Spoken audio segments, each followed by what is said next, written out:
We're going to be talking all about setting the tone for your video. And this is the step that happens before we even pick up the camera, before we even start filming. This is kind of like the planning stage of your video where you figure out what the video is going to be about, what the vibe of the video is going to be, what the style of the video is going to be. These are all things that kind of help set the tone of the video, which will help you plan out your shot list and your shooting script before you actually set up your camera. Back when I started my YouTube channel, I didn't know that setting the tone for your videos was important, and therefore I didn't have a direction in which to follow when shooting my videos. So one of the first videos I published on my channel on February 10th, 2015, this is now a private video, so you can't go and watch it. I basically compiled a bunch of clips from a room project that I did and paired it to music. It's not great. We're gonna play it. Like, what is this?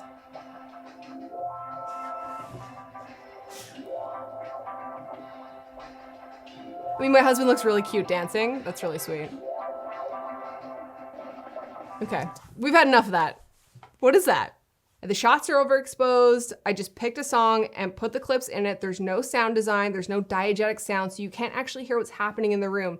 So there's this disconnect feeling between me watching the video and what's happening in the video. No tone was set, no purpose was set. It was just kind of clips edited as a montage to music, which can work in some instances, but we were doing a DIY project and there was no tutorial portion of this video. There was no, here's how you do it, here's what we're using. So in this case, setting our tone before we had shot the video or figuring out what our video was going to be and the format of said video would have helped the viewer take away something from that video. So would have helped the viewer understand what was happening and would have helped the viewer learn how to do this project by just watching the video. But instead they just got a montage and some dancing. Now when I'm making videos, I ask myself a couple of questions before I even get started, and this is kind of the planning portion of the video. I'll ask myself first, what is this video going to be about? And I'll actually write down what that video is going to be about. The next question is, how do I want to present this idea? So is it in a tutorial format? Is it in a vlog format? Is it kind of like a mix of both? That's a decision you kind of need to make before you start filming. The next question is, who is the audience? And this is kind of going to determine as well how you present the ideas in your video. And then the next one is music. What's the vibe going to be? Is this going to be kind of a fast-paced, fun video? Is this going to be more of a serious video? Is it a tutorial? Does it need a soft soundtrack? Or are we trying to generate some hype? Do we need a really exciting track? Lastly, we kind of need to decide on the look. So what is kind of the branding going to be, or the color scheme going to be, or even like the fonts? If you're lucky enough to be handling the entire production end to end yourself, so you get to make all the artistic decisions, the edit, the final music choices.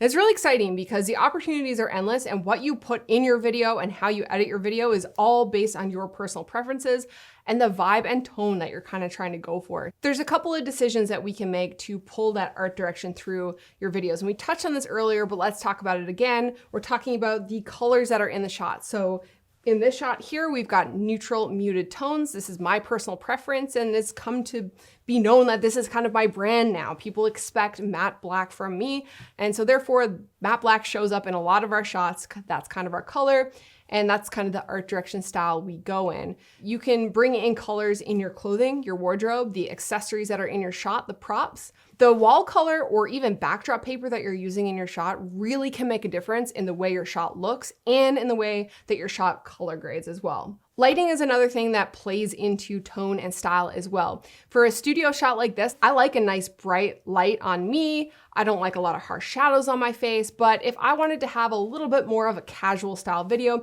then I might opt to light my shot with window light, which is free and also beautiful, but feels a little bit more relatable depending on what your audience is. So it really depends on personal preference and how you want to deliver the content. We talked all about setting your tone for your video, and it could feel a little bit overwhelming. Let's kind of break this down a little bit further.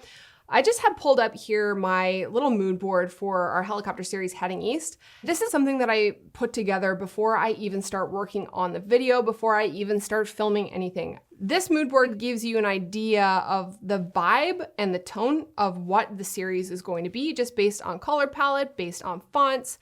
And I have some notes here that says who the audience is going to be. So in this case, it was anyone interested in a unique travel experience. The audience ranges from 20 to 40 years old, and they're mostly male because in the past, that's usually what our helicopter videos draw, is a male audience. I got a couple of notes here as well on music choices. So I know I want to use blues and rock music and then find different pacing within that genre to help with storytelling. So high energy parts of the videos and maybe some lower, slower energy parts of the videos. Moving down, we have a color palette of, once again, muted tones, but we're bringing in more earth tones here. Our normal branding or color scheme is usually black, white, gray, as you see in the set. But for Heading East, we went in sort of a different direction. So we went with the more muted khaki earth tones here. Moving down here, we have some sample textures and patterns.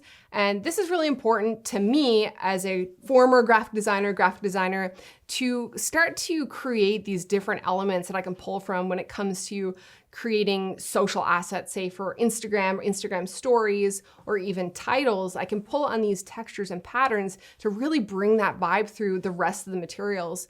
When you're making videos, there's not often a lot of opportunities to show graphics because we're showing video, we're showing moving things. But when it comes to social assets, Instagram posts, social media, things that you're going to be using to advertise your content, that's when you can really drive home the tone through graphics, through color schemes, and through textures. I also have a couple of fonts chosen here. As a designer, I don't recommend going with more than 2 fonts. I have 3 or 4 here. It gets a little sticky when you're getting into fonts, but choose kind of 2 fonts that work nice together and then keep those consistent throughout your entire video. I also have here some sample imagery, and this is just kind of a reference to show me like, hey, this is the color scheme. This is the way we want to go with the branding, the color grading in post, how we want to post-process our images for Instagram. And then I got kind of like a little graphic here that shows a line drawing of a map, which is also inspiration for the series.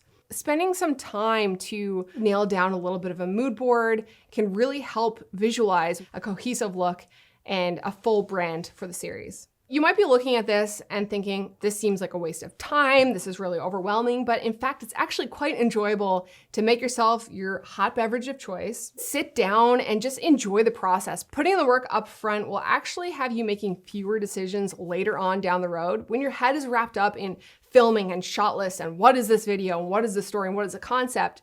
You're not gonna have a lot of mental space to think about, oh, what's the color scheme? What color should be wearing? What has to go in the background? Now you have this mood board to reference while you're shooting or developing your shot list or your storyboards. And it's just one less thing you have to think about while you're planning your videos.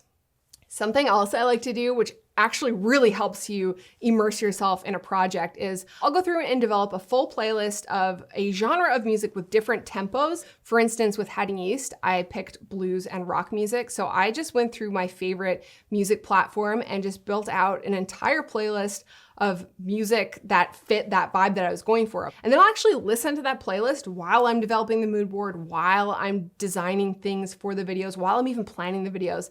And it really helps when it comes to planning because you can wrap your head around an entire vibe and just feel it throughout the entire planning process. So that's not the only way you can make a mood board look. I want to show you a contrasting example of another style of video I do called a focal length challenge, where we just shoot a focal length and talk about it. So this style of video, the format is a studio section, a vlog section, and then back in the studio section, and then we show images. So my mood board here still has that color scheme. It has the fonts I'm going to use, but instead of patterns and textures, I have sample icons here. And so that's just bringing in a little bit of a different style, and it's an opportunity to bring through a little bit more of a branded moment that kind of matches the logo. And then below I have the series thumbnails. So I have 3 thumbnails here so I can see that there's a consistency. So I know the next time I do a video like this is exactly how the thumbnail is gonna look, and this is the type of photo I need to shoot. Now it is your turn to do this. I've actually included a PSD and a PDF in the class resources. I encourage you to go download those and play around with them a little bit and start creating your own mood boards for your project. If you're working on that video project that you're kind of struggling with, I recommend going on Pinterest and just starting with like looking at images that inspire you, whether it's just color schemes or even photography, and just start pinning things or saving things. And then you can start building your mood board from there. In the next lesson, we're gonna dive into assembly and pacing, and we can start to put that whole tone concept together in the edit.